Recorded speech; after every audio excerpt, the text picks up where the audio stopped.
Okay, I wasn't planning on uploading this, but this is how a project spirals quickly out of control. So one of the kids, obviously you see this is the battery that we made yesterday. Or not yesterday, was it yesterday or the day before, whatever. In the recent video, this is the battery, put it in there, quad was working great, okay? Now this is a 48 volt battery on, I believe this quad was, it looks like it's a 24 volt. It might have been a 24 volt quad. So there's a 48 volt battery on a 24 volt quad and system.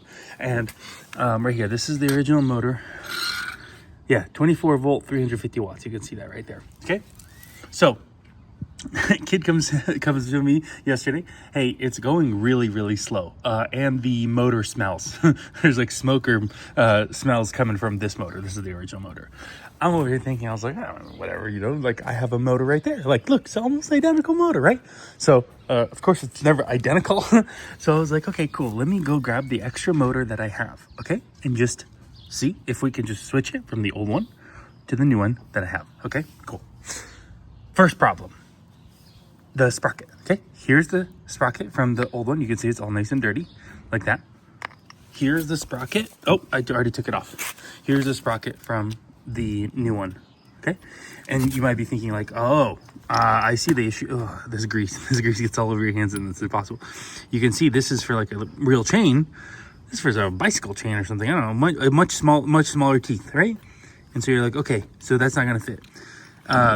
You're like, okay, cool. I got one motor, I got the other motor. I see my sprocket's not gonna fit, so I will just replace the sprocket. So I unscrew this. This was on really tight because it's used, and so it was hard to take it off. This one came off pretty easily, but then you look. This one has, I believe that's called a keyway, something like that.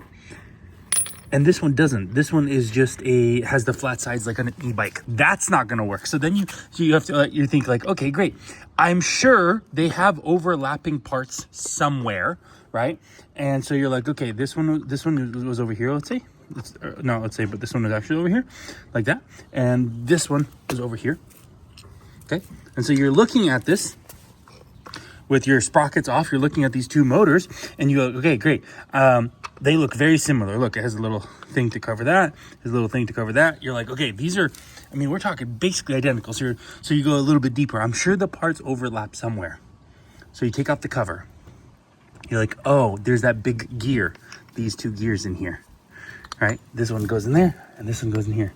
And you're like, oh, those two gears. I know what I could do. I could just take this front cover, put it on there, and that'll be with the sprocket, and take that front cover and throw the whole thing away, right? And then you'll have your gear, you'll have your correct sprocket and everything. Nope, wrong. These are angled teeth over here. These are straight teeth. Look. See? And so now your project spirals even more out of control. Well, then I'll take off the gears and just swap gears.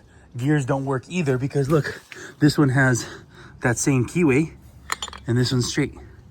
And the axles or the shaft is different. This is a different diameter, see? So that doesn't work. And so now I have a choice. I can just scrap this whole project and throw it all in the trash, or I can go even deeper and try to replace it here. Like, do you see these four bolts? So I can just take, and I'm just sitting here like, dude, this thing is pretty crooked. It's pretty messed up. I think I'm gonna salvage the parts and to the trash it goes.